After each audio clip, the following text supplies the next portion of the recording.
Party start.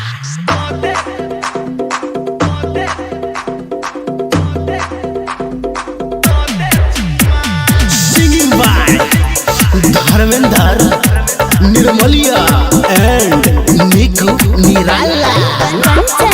Ibrahimpur माँ Gayatri recording studio.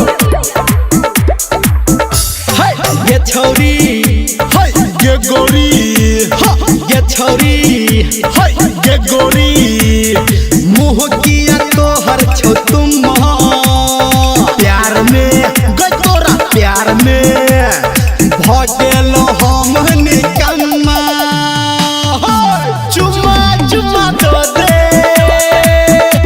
चुम्मा चुम्मा दो दे चुम्मा चुम्मा चुम्मा दो दे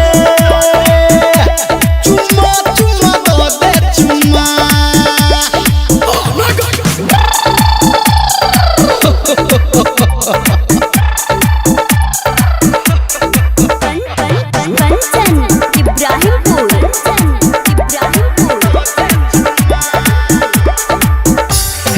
चढ़ल नया नया अखन साल छे तोरा लेल दिल ई बेहाल छे कर जा। चढ़ल नया नया अखन साल छे तोरा लेल दिल ई बेहाल छे मौसम छे सुहाना हम छी दीवाना तोरो होते तौगे झुम्मा चुम्मा चुम्मा दो दे चुम्मा चुम्मा दो दे चुम्मा चुम्मा चुम्मा दो दे चुम्मा चुम्मा दो दे चुम्मा।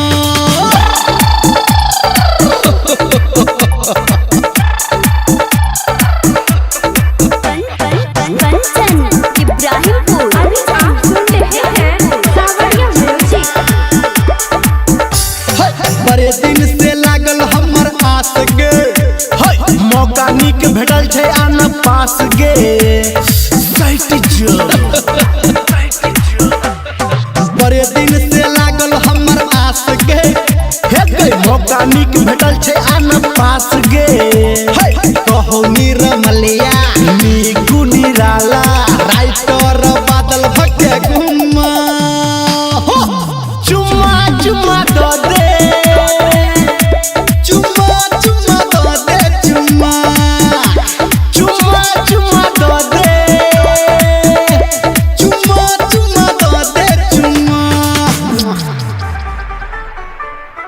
दो दे चुम्मा दो दे चुम्मा।